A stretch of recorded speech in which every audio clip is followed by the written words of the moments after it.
채무 면제 이익을 봤어요. 자산 수증이익이랑 비슷한데 제 차이가 뭐냐면 자산 수증이익은 바로 알아요. 그러니까 제가 물건을 들고 오잖아요. 속으로 아 저거 다 주겠군. 그러니까 이미 안다고 자산 수증이익을 바로 알아요. 바로 아 저거 주려고 그러는구나. 바로 기분 좋죠? 근데 채무 면제 이익은 처음엔 모르죠. 그러니까 내가 500을 덜 갚을지 어떻게 알겠어요 처음에. 야 2,500 갚아 왜 이러고 있다가 야 그냥 500 갚지 마 그럼 그때 기분 좋죠. 그 차이지. 결국 성격은 비슷하죠. 근데 이름은 다르죠. 당연히 그 이름이 다르니까 혼용해서 쓰시면 안 됩니다.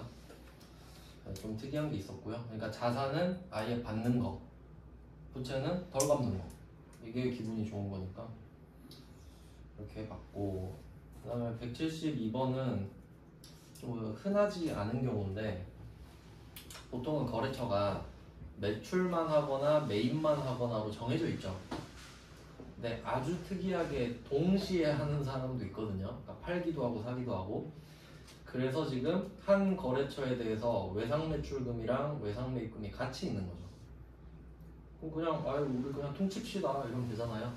근데 금액이 똑같은 건 너무 비현실적이고, 얘는 그냥 자리 보면은 차변의 외상매입금 갚아야 되니까 580만 원. 원래 이 외상매입금 580만 원을 갚으려면 580이 나가야 되잖아요.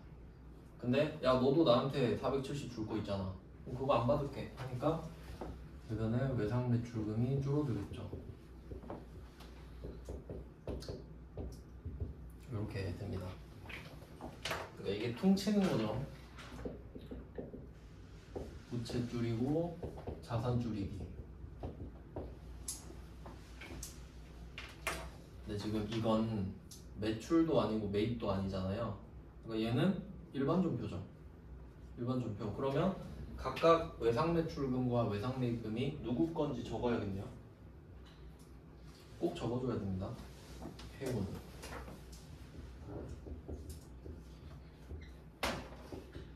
둘 다 적어야 되죠. 컴퓨터는 융통성이 없잖아요. 그리고 나머지 금액은 우리가 더 갚아야 됩니다. 당좌 예금으로. 금액을 굳이 쓸 필요는 없죠. 네, 이런 회계 처리도 있네요.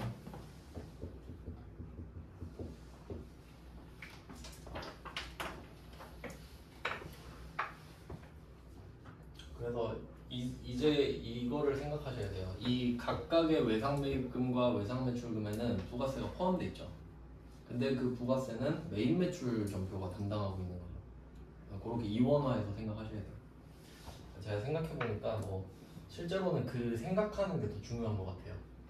그러니까 이럴 때 무슨 계정 과목 쓰는 게 중요한 게 아니라 매입매출 전표랑 일반 전표랑 어떻게 연결되는지 그 관계를 이해하는 게 더 중요하다고요. 그럴 거 아니에요. 계정 과목은 쓰는 것만 쓰니까. 그래서 그걸 계속 강조해서 설명드리는 겁니다. 그래야 가서 바로 욕 안 먹고 할 수 있으니까. 네, 그 다음에 173번입니다. 이거 그냥 형식적으로 넣었어요. 이렇게 쉬운 건 이제 안 풀게요. 여기서는 그 외상매입금이라는 계정 과목을 말하진 않습니다. 근데 이제 잘 보면은 원재료가 나오고 어음이 나오죠. 그러니까 지급어음이겠거니라고 유추해야 되는 거죠. 그 정도만 하시면 될 것 같습니다. 원재료, 어음. 그리고 원재료가 아닌데 어음도 많이 줘봤죠. 매입매출 전표에서. 그때는 미지급금이었잖아요. 네, 그것 때문에 지금 지급 어음 때문에 나온 겁니다. 네, 문제를 풀진 않을게요. 그 다음에 174번. 바로 넣었지. 투자 목적으로 부동산. 이거 밑도 끝도 없죠. 땅이냐 건물이냐 이것도 아니고 그냥 샀대요. 이걸 한번 실제 상황을 한번 생각해 볼게요. 이게 땅일까 건물일까? 약간 조금 생각을 해보신 분은 이렇게 대답할 것 같아요. 부가세 이야기를 안 했으니까 땅이지 않을까요? 뭐 이 정도 하면 괜찮은 대답 아닙니까? 근데 실제로 생각해 보잖아요. 우리가 땅이나 건물을 반드시 사업자한테 사나요? 주로 4인 간의 거래가 많죠. 그러니까 너도 비사업자, 나도 비사업자, 아파트 거래하고 이런 경우가 더 많죠. 그러니까 요거는 그냥 일반인한테 사면요, 사업자 아닌 사람한테 사면 건물 사도 부가세 없어요. 그럴 거 아니에요. 상대방이 부가세 낼 의무가 없는데 부가세 내놔요 하고 지 용돈으로 쓰려고 그래? 이해되셨죠? 그러니까 뭐 그럴 수도 있는데, 근데 얘가 주 경주잖아요. 그러니까 얘는 땅이에요. 그냥 굳이 생각하면 그래요. 굳이 저는 이렇게 좀 분석하는 거 좋아하거든요. 그러면 뭐 그냥, 근데 여기서 이게 상관이 없습니다. 투자 목적으로 부동산 사면 계정 과목 아시죠? 투자 부동산인 거. 그러니까 건물인지 땅인지 안 중요하죠. 그러면 일단 차변은 투자 부동산 이렇게 적을 수 있죠. 근데 이게 연막입니다. 외상으로 샀죠. 미지급금이잖아요. 그거지, 그거. 원재료가 아니다. 그러면 이 문제가 투자 목적이 아니라 뭐 공장을 신축할 목적으로 땅을 샀다. 그럼 토지로 바뀌죠. 그래도 대변은 미지급금이죠. 그 정도 생각하시면 돼요. 미지급금의 경주 적어주시고요. 외상매입금, 지급어음, 미지급금 이 순서대로 지금 넣은 거 보이시나요? 이렇게 좀 순서가 보여야 됩니다. 네, 그 다음에 175번. 175번이랑 176번은 좀 비슷한 문제거든요. 자동차를 샀어요. 근데 요거는 사실 조금 아쉬운 게 뭐냐면 지금 175번도 자동차 회사고 176번도 자동차 회사인데, 보통은 그 자동차를 만드는 회사들이 크잖아요. 그러니까 보통 캐피탈을 갖고 있단 말이에요. 그러니까 현대자동차가 지들이 외상 줍니까? 현대캐피탈로 넘기지. 그게 조금 아쉬운데, 그럼 뭐 175번은 미지급금 3,300만 원 중에서 2천만 원을 뭐 갚았다 하고 있네요. 그러면 미지급금이 원래 대변에 생기잖아요. 그러니까 외상매입금이랑 자리가 같죠. 없어지는 자리가. 자, 그러면 미지급금을 갚아볼게요. 차 샀을 때 외상이니까 카드 할부로 뭐 샀다 이렇게 생각하면 될 것 같아요. 아, 카드사도 아니네요. 그냥 직접 그냥 외상했네. 미지급금 3,300만 원 중에서 2천만 원은 보통예금.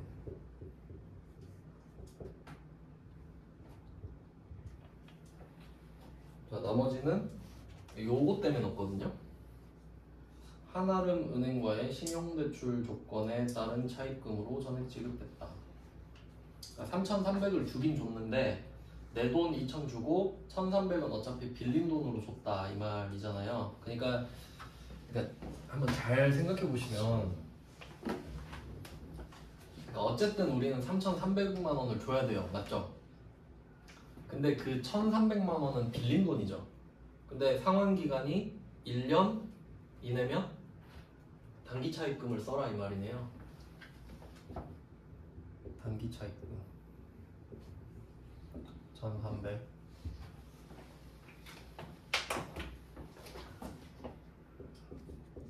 미지급금 부채 줄고 보통예금 자산 줄고 단기 차입금 부채 내는 건데,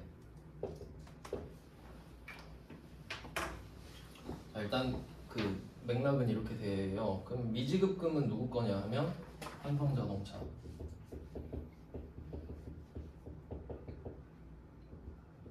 한성자동차에 대한 미지급금을 받고 있고요. 그리고 이 단기 차입금은 방금 생긴 건데 한아름은행 거죠.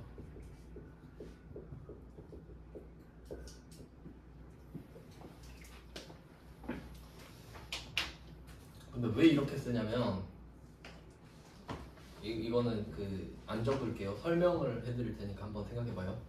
우리가 단기 차입금 1,300 이렇게 대변에 찍으면 실제로 차변에 보통예금 1,300 들어오죠. 들어온 만큼 갚아야 되는 거니까 그걸로 주는 거잖아요. 그러니까 이 단기 차입금 1,300이 생기려면 차변에 보통예금 1,300 생겨야 되죠. 그래야 될 거 아니에요. 1300이 갚을 돈이다 이거니까. 그리고 3300을 주는 거 아니에요. 그러니까 어차피 차변대변에 둘 다 1300이 한 번씩 나오잖아요. 그러니까 그냥 제껴버린 거지. 똑같으니까. 굳이 차변에 1300 또 쓰고 대변에 또 1300 쓰면 복잡하잖아요. 그러니까 그냥 제낀 거라고 그냥. 보통 예금이야 저리가 그냥 내가 들어갈게 하고 지가 들어와 버린 거예요 그냥. 이렇게 관리하는 게 여러분이 보기에도 더 편하죠. 아 1300은 빌린 돈으로 했구나 이렇게 되니까. 그러니까 항상 그 답을 생각하실 때 어떻게 해야 관리하기가 편할까? 요게 답이라고 생각하시면 돼요. 네 그렇게 됐어요. 그 다음에 176번 얘도 지금 할부 갚는 건데 얘는 이제 또 다릅니다. 지금은 그 은행한테 빌린 돈으로 갚았다인데 176번은 이자가 있어요. 사실 그렇죠. 원리금을 갚잖아요. 원금과 이자를 합쳐서. 그럼 이때 생각할 거는 176번이 9월 24일이잖아요. 날짜를 보셔야 돼요. 결제일이 다 다르죠. 1회차잖아요 지금. 이자가 줄어드는 거 보이세요? 왜냐면 원금이 줄어들잖아. 이게 뭐 방법이 3개가 있는데 그거는 필요가 없고 그러면 오늘은 미지급금 중에 원금 150을 갚는 거죠. 지금 자동차 회사한테 할부로 지금 차를 사는 건데 뭐 몇 개월인지 몰라요. 근데 뭐 12개월로 했다고 하면 1회 원금이 지금 150으로 돼 있죠. 그 역추적 하잖아요. 그럼 이 차 처음에 1800이죠. 150 곱하기 12 하면 1800. 그러니까 1800만 원짜리를 딱 사면서 저 12개월 할부로 할게요 하면 원금이 1800이잖아요. 그러면 원금만 쪼개서 갚는 거죠 일단.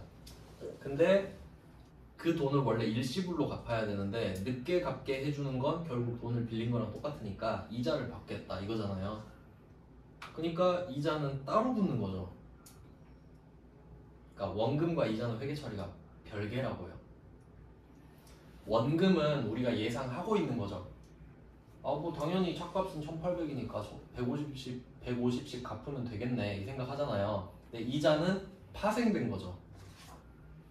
이게 금리에 따라 다르잖아요. 그러니까 이자 비용은 따로 적어줘야죠. 왜냐면 계산이 안 맞잖아요. 미지급금을 150만 3,500원 써버리면 안 맞죠 금액이. 1800으로 시작했는데 따로 나와야지.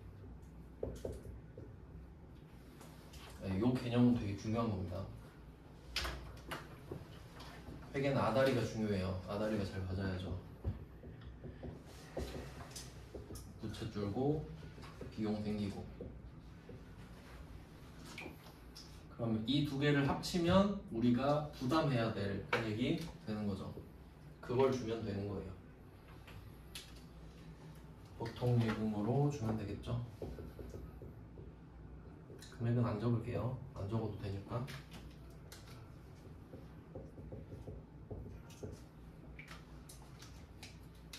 그래서 얘는 거래처 써줘야 되죠. 소만.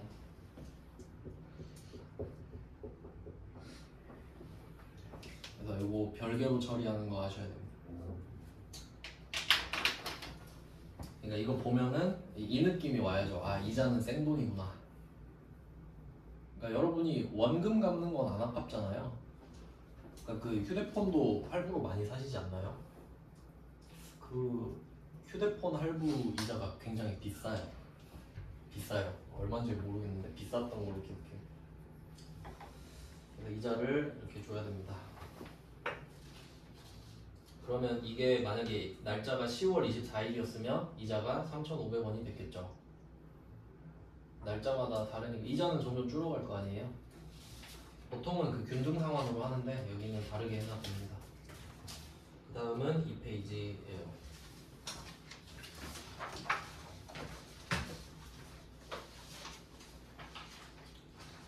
백 177번입니다. 한번 느낌을 보세요. 기계장치의 상환 내역 이렇게 있죠. 근데 요거는 세무 1급이라서 나오지는 않습니다. 이게 리스가 회계 처리가 달랐던 것 같은데 요거는 블로그에 답을 올려놨을 거거든요. 네. 세무 1급 거는 제가 수업은 안 하겠습니다. 안 나오니까. 궁금하시면 블로그에서 답 확인하시고. 근데 약간 비슷하잖아요. 근데 이제 차이가 있다면 할부는 내가 물건을 내 걸로 해놓고 이제 돈을 이렇게 갚는 거죠. 미지급은 갚아 나가는 건데 이제 리스는 회계 처리가 조금 다르거든요. 개념이. 그냥 그 정도만 하시면 됩니다. 똑같진 않으니까. 그 다음은 178번입니다. 시민은행에 신청한 대출금. 이거 왜 넣었을까요? 이거 10개월 때문에 넣었는데 10개월 돈 빌렸죠 지금. 10개월 뒤에 갚아야 돼요. 반기 차입금. 그 기준 기억나시나요? 내년까지. 그러니까 내년까지 받기로 하면 유동자산, 내년까지 주기로 하면 유동부채겠지. 그럼 10개월이면 무조건 내년이죠. 네, 그럼 혹시 24개월이라고 했으면 무조건 비유동이지. 뭐 그런 개념을 이제 또 상기를 해야 된다 이거죠. 그러면 지금 이자율 5%는 어때요? 지금 상관없죠. 왜냐면 이자는 만기 지급이라고 돼 있잖아요. 그럼 이자는 10개월 뒤에 주면 되죠. 원금과 별개로. 방금 해봤으니까. 그러니까 이게 답이 어떻게 됩니까? 지금 돈 빌려주세요 했잖아요. 그럼 돈이 들어오겠죠. 거기서는 보통예금이죠. 보통예금 2억 받았어요. 근데 이게 단기차입금이잖아요.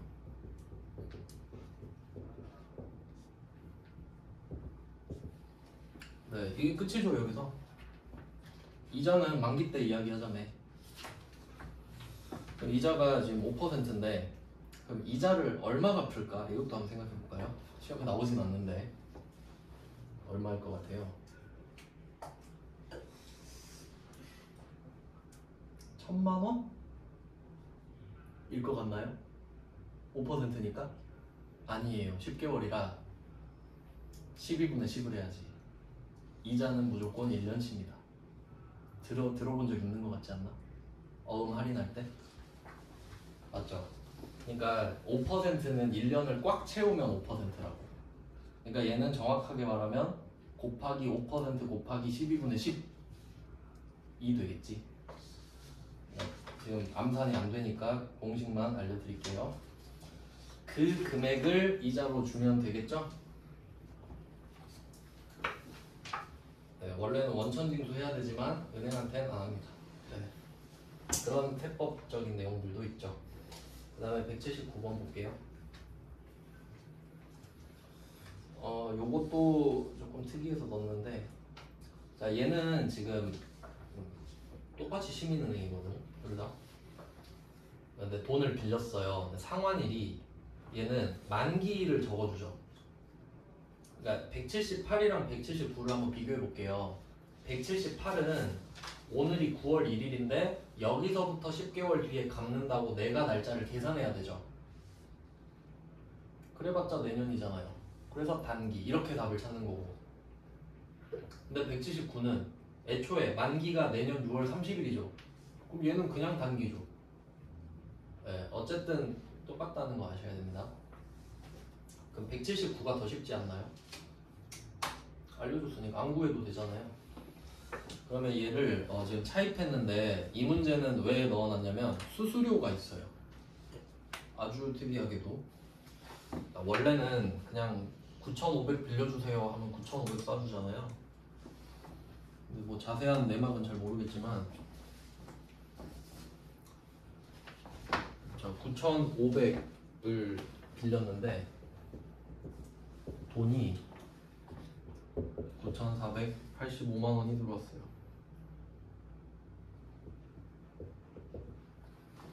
이것도 분계를 두 개를 합친 것 같아요. 하나의 점표로 입력할 것 보니까. 그러니까 이거 무슨 말인 것 같냐면 시민은행한테 저 9,500 빌려주세요 했어요.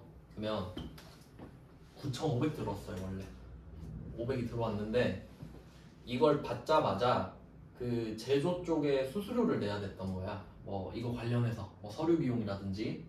그러면 보통 예금 차변에 9,500인데 대변에 15만 원이 또 나가죠. 그럼 이번에도 15만 원이 겹치잖아요. 그냥 제낀 거지 이번에. 어차피 둘 다 나오니까. 둘 다 쓰셔도 되죠 그럼. 결과가 같으니까요. 그러니까 보통 예금 차변에 9,500 쓰고 대변에 보통 예금 15만 원 또 써도 되죠. 어차피 똑같잖아요 얘만 쓴 거랑. 그러니까 그건 걱정 안 하셔도 돼. 결과가 같으니까. 근데 얘는 15만 원이 명분이 뭐냐 이거잖아요. 수수료죠. 제조점 500번 수수료 비용. 그러니까 두 개를 합쳐놓은 거죠.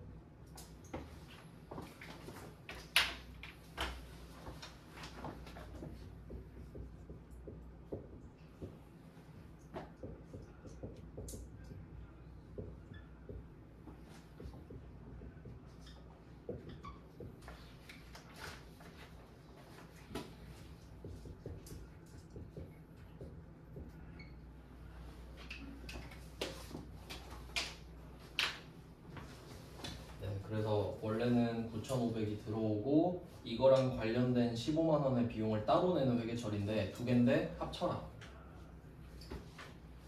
그래서 아까 그 차 미지급금 갚을 때 차입금 있는 거랑 비슷한 패턴이에요. 근데 결과는 같으니까 이게 더 효율적이긴 합니다. 두 개 따로 하셔도 되고. 그 다음은 180입니다.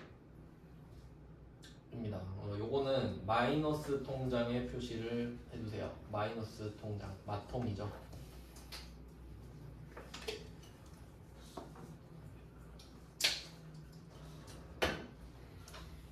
친구가 말해줬는데 정규직 퇴사하기 전에 꼭 마이너스 통장 만들고 퇴사해라 했었는데 안 만들었지만 이게 그 전문직 같은 경우는 예를 들어 세무사 시험 합격하잖아요. 은행 가죠? 바로 1억짜리 마이너스 통장 뚫어줍니다. 전문직 합격하면 그래요. 왜냐면 그 직업 자체를 믿는 거지. 그건 신용대출이죠. 그런 느낌이라 볼게요. 네, 그러면 이때 마이너스 통장 대출을 갖고 있다. 그럼 이거는 돈을 빌리는 거랑 같은 겁니다, 그냥. 그러니까 이게 마이너스 통장이랑 좀 차이가 있다면 차입금은 내가 이 돈이 지금 필요하든 안 필요하든 일단 1억을 받아놓는 거죠. 근데 마이너스 통장을 뚫어준다는 거는 그냥 빵원인 통장을 뚫어주는 거예요. 필요할 때 빼서 쓰라고. 그래서 그걸 필요할 때 썼다가 자 여기서 1년 갱신이란 말 있죠. 그 마이너스 통장 뚫어주면은 평생 안 갚을 순 없잖아요. 그러니까 1년에 한 번씩은 돈 집어넣어놔라 이 말이거든요. 그러니까 내가 지금 마이너스 통장 1억 뚫었어요. 그럼 1억을 지금 뺀 거야. 1년 안에 한번 갚아야 된다. 뭐 이런 느낌으로 볼까요? 안 그러면 뭐 평생 안 갚을 수 있잖아요. 그러면. 그래서 그 빌린 금액이랑 시간에 비례해서 이자가 산정되는 뭐 그런 거지. 뭐 하여튼 대출이에요, 대출. 근데 여기서 12월 31일이죠. 결산이죠. 중요한 날이죠. 통장 잔고가 마이너스로 찍혀 있습니다. 왜냐면 마이너스 통장이니까요. 당연한 거죠. 근데 문제는 뭐냐면 우리가 회계 프로그램에 이걸 적잖아요. 그럼 실제로는 통장에 마이너스가 찍혀 있을 수 있죠. 없는 돈을 좀 뺏어 쓰고 있으니까. 근데 회계에서 보통 예금 계정 과목이 마이너스인 건 말이 될까? 그건 안 되지. 아니, 돈이 없는 건 없는 건데 돈이 마이너스인 건 뭐예요? 말이 안 되잖아요.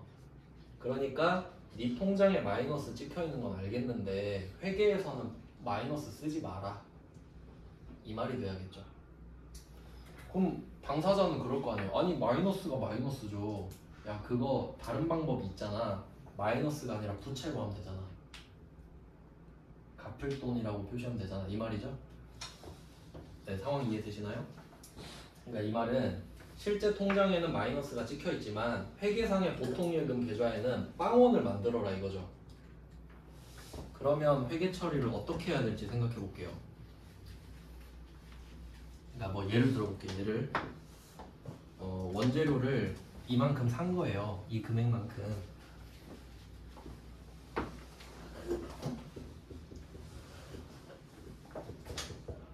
원재료를 사고 이거 마이너스 통장에서 빼서 산 거지. 그러면 이 보통 예금 이렇게 쓸 거 아니에요. 금액이 중요하진 않으니까. 그럼 만약에 이게 10원이라고 하면 원래 잔액이 빵원이었죠. 근데 내가 마이너스 통장이니까 그냥 빼서 썼다 이거지. 10원을. 그러면 잔액이 10원이 되잖아요. 실제 통장도 잔액이 10원, 회계상의 보통 예금도 마이너스 10이 돼버리죠. 이게 말이 되냐 이거지. 안 돼. 하니까 12월 31일에 이걸 고쳐. 그래서 이걸 차변에 보통 예금을 똑같이 금액을 넣어라 이거죠. 그래야 빵원이 되잖아요 다시. 그러니까 이게 말이 안 되니까 이렇게 해서 다시 만들라고. 그럼 이게 잘못됐으니까 다시 넣으면 되잖아요. 장부는 내 거니까 내 맘이죠? 내가 다시 더해버리면 되지. 그러니까 이 X가 지금 1696만 5천 원인데 쓰기 귀찮아서 안 쓴 거예요 지금. 그럼 없애긴 했어. 그럼 이거 뭐라고 적죠? 빌린 돈이잖아요. 언제 갚아야 되죠? 1년 안에. 그럼 뭐라고 적을까? 단기차입금. 단기차입금 결국 빌린 돈이잖아요 이거.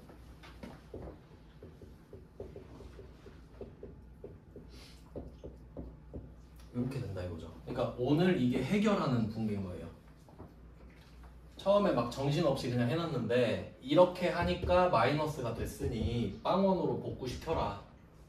그럼 다시 놓고 아 빌린 돈이라고 하면 되겠다. 하면 되죠. 부채 플러스로 적어놓으면 되지. 그래서 마이너스 통장 나오면은 답이 무조건 이겁니다. 차변의 보통 예금, 대변의 단기차입금. 그럴 수밖에 없겠죠.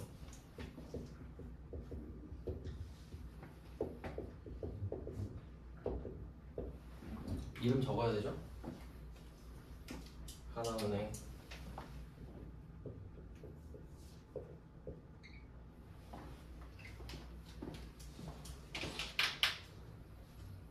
그래서 결론은 마이너스 통장도 돈 빌린 거다. 좀 크게 생각하시면 좋겠죠. 그럼 결국에 이만큼 돈 빌린 거랑 똑같죠. 그렇게 회계 처리하는 거지. 그러니까 이걸 잘 생각해 보면은 178번이랑 179번은 똑같은 거죠. 단기 차이. 그리고 180번은 마이너스 통장이잖아요. 근데 세 개 답을 비교해봐요. 똑같이 생겼잖아요.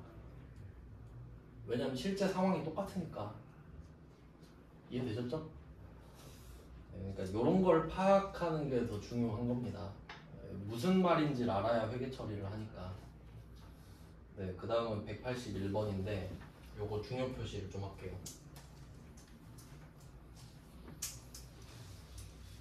요거는 짱돌 문제인데 다시 낼 것 같진 않지만 굉장히 좋은 문제라고 생각해요. 그러니까 급을 잘못 낸 거예요. 제가 봤을 땐 전산세무 1급 이렇게 내면 아무도 욕 안 하는데 회계 1급에 내가지고 욕을 좀 많이 먹었을 겁니다.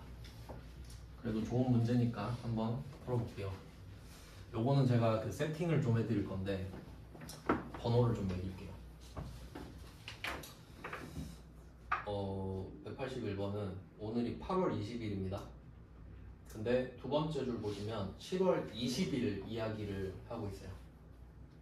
그럼 얘는 7월 20일 걸 적어놓고 8월 20일 걸 풀어야 좋겠네요.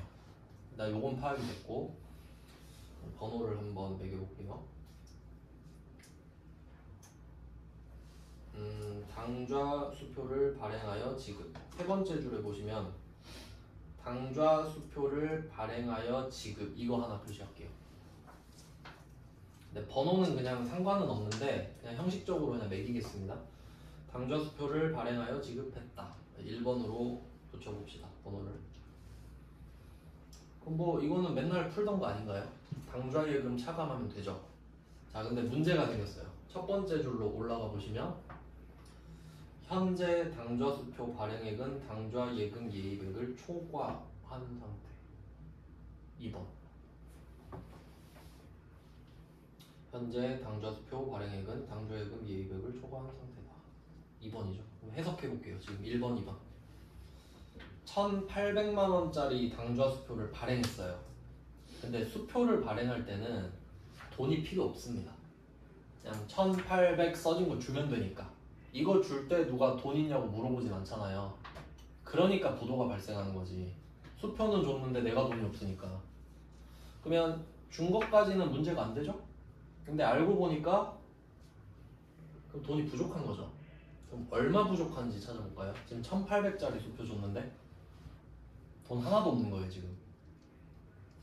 왜냐면 지금 당좌수표 발행액이 1800이잖아요. 근데 이게 예금 예입액을 초과한 거라며. 1800짜리를 발행했는데 1800이 전부 다 부족하다는 소리죠. 그러니까 잔액이 한 개도 없다는 소리잖아요 지금. 여기까지 이해가 돼야 되고. 그럼 문제가 생겼죠. 우린 이런 적이 없잖아요.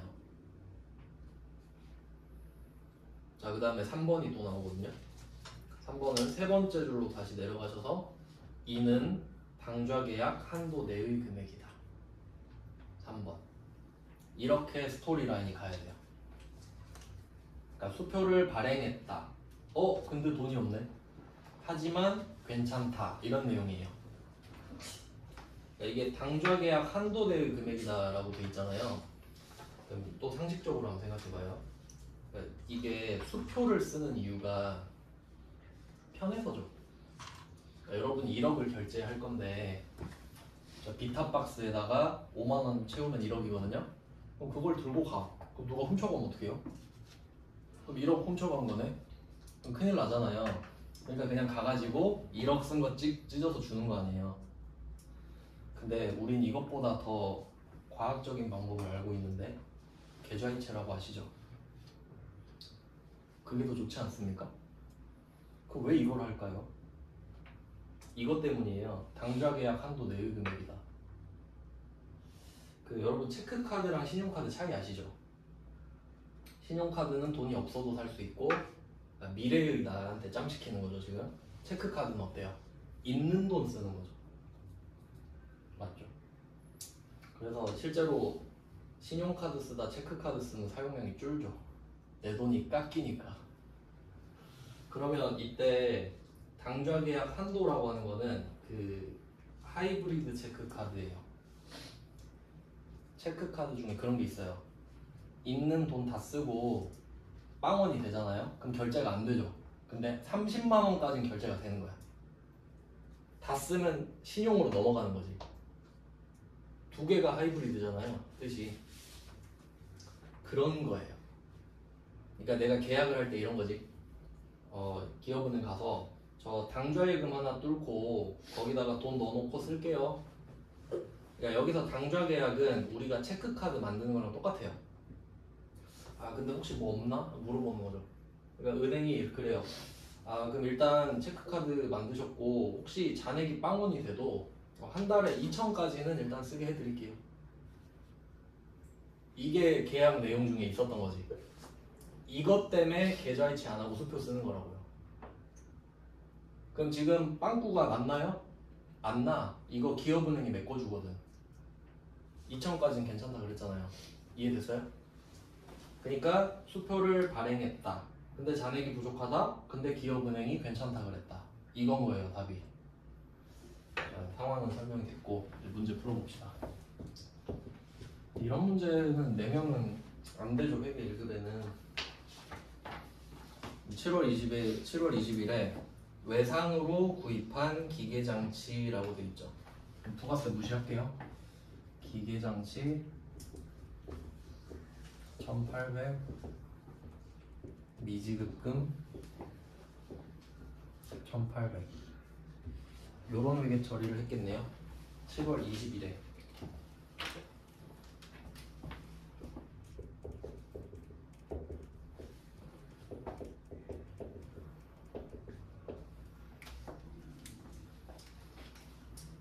그럼 이 미지급금은 토지 상가 겁니다.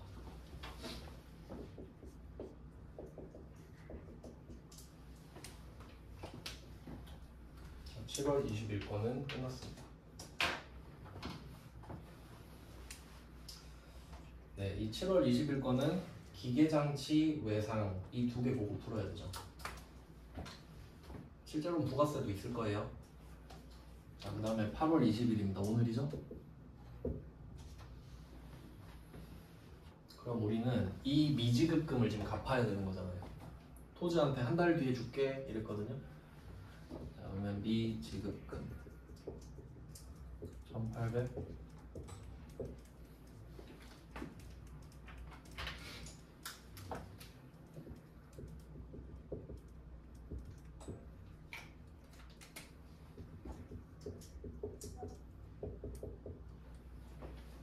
이렇게 됐습니다. 이제 뭘로 갚을 거냐 이거지. 그러면 우리가 잔액이 충분했다면, 당좌예금 잔액이 충분했다면 답이 당좌예금 1800으로 끝나죠. 아주 좋은 답이죠. 그럼 누가 틀리겠어요? 근데 2번 잔액이 부족합니다. 떴죠? 근데 생각해보니까 3번 기업은행이 2000까지 괜찮다 그랬는데. 그러면 한번 실제 상황 생각해볼게요. 우리가 토지 상사한테 1800이라고 적힌 수표를 쫙 찢어서 준 거예요. 적어서. 그럼 얘는 당장 기업은행한테 갔겠죠. 저 얘한테 돈 받아야 돼요. 주세요. 근데 잔액이 없네.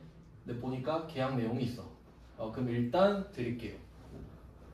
그럼 기업은행이 토지한테 1800을 줬겠죠. 그럼 이 1800은 또 우리가 기업은행한테 갚아야 될 거 아니에요. 맞죠? 그럼 이것도 결국 차입금 아닌가? 근데 얘는 일반적인 차입이 아니죠. 약간 강제 차입이죠. 이 상황을 당좌 차월이라고 합니다. 그러니까 답이 사실 첫 번째 줄에 나와 있어요.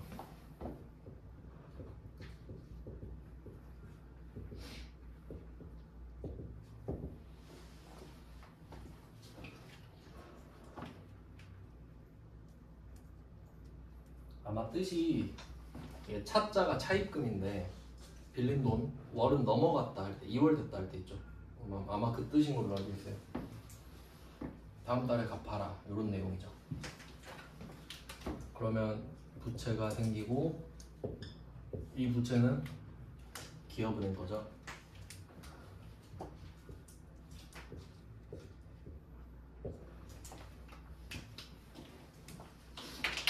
요거를 이런 상황을 이제 전문용어로 돌려막기라고 하는 거죠. 토지한테 가서 야 한 달만 기다려줘. 그래서 기업은행 걸로 또 해서 기업은행한테 한 달만 기다려줘. 또 카드로 막고 그럴 수 있겠죠. 그런 상황입니다. 그다음에 이 문제는 어떻게 응용이 될 수 있냐면 일단 지금 당좌 차월이죠. 답이 특이하죠. 하지만 당좌 차월이란 말을 썼잖아요. 그럼 쓰면 되죠. 그리고 단기 차입금도 답이 돼요. 단기 차입금도 되겠죠. 안 될 이유가 있나? 어차피 갚을 돈인데 다음 달까지 갚아야 된단 말이에요. 그러면 근데 지금은 당좌 차월을 쓰는 게 좋겠죠. 언급을 했으니까. 근데 이걸로 해도 개념이 틀리진 않아요. 그럼 어떤 차이냐면 만약에 우리 회사가 갚을 돈이 엄청 많아요. 그러면 이걸 또 당좌예금 초과액이랑 빌린 돈을 나누고 싶으면 따로따로 쓰면 되죠. 근데 그게 뭐가 중요하냐, 어차피 갚을 돈인데 그럼 그냥 단기 차입금으로 해도 되지. 어차피 갚을 돈이니까. 이해되셨죠? 그러니까 항상 답은 관리 차원인 거니까 내 관리가 편한 게 답이거든요. 근데 지금은 그렇게 관리를 하라는 거고, 저 같으면 이렇게 됩니다. 2번에서 당좌수표 발행액은 당좌 예액액을 1000만원 초과했다 이렇게. 그럼 이게 독해 문제로 넘어가거든요. 맞죠? 그럼 1000만원이 초과했단 말은 얼마가 있는 거지? 이것부터 알아야 되겠네. 요새 추세가 좀 그렇긴 한데 1000만원 초과했으면 800만원 있단 소리죠. 800만원이 있으니까 한도를 1000만원 초과한 거 아니에요? 맞죠? 그럼 답이 당좌예금 800, 당좌차월 1000 이렇게 되죠. 그렇게 낼 수 있잖아요. 네, 세무 1급 수준인데 있으니까 한번 해봤어요. 아주 좋은 문제긴 한데 여기에 내기에는 좀 그랬다. 네, 이렇게 하면은 지금 개정 과목 한번 정리해 볼게요. 우리가 뭐 배웠나? 좀 정신없이 막 풀었는데 나름대로 저는 체계가 있어요. 처음에 했던 게 외상 및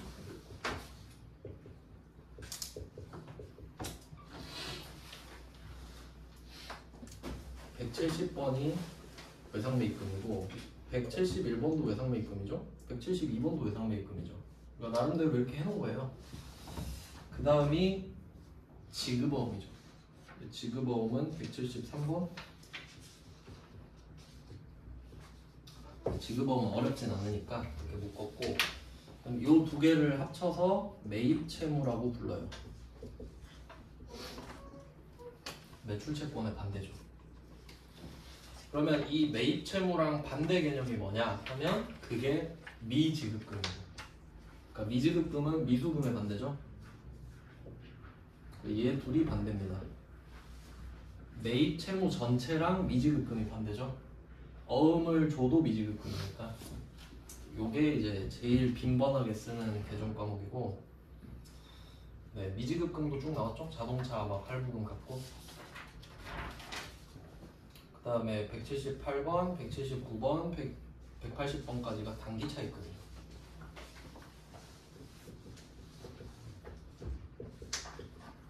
네, 여기다가 당좌 차월도 껴주자 이거죠. 이렇게 된 거예요. 그러니까 지금 여기서 장기 차입금이 나오면 안 되죠. 왜냐면 우리는 유동부채를 배우고 있으니까. 네, 그 정도까지 알고 계시면 좋을 것 같고, 그 다음 이제 내일은 3페이지부터 할 건데 되게 중요한 파트거든요. 3페이지가 왜 중요하냐면 그 자산은 없던 건데 인건비예요. 그러니까 사실 인건비가 제일 크잖아요. 회사 돌릴 때 월급이 비중이 제일 크니까. 근데 우리 월급 주면 원천징수 해야 되죠. 우리가 부가세 예수금 배웠죠. 매출세. 이것만 설명하고 끝낼게요. 내가 만약에 100만원짜리 물건을 팔아요. 그럼 상대방한테 10만원 더 달라 그러죠. 이거 내가 내줄게 이러죠. 그러니까 예수금이잖아요. 부가세를 내가 대신 내줄게.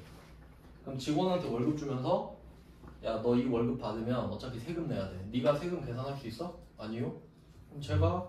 그럼 내가 내줄게. 그럼 이거 빼고 준다? 예수금.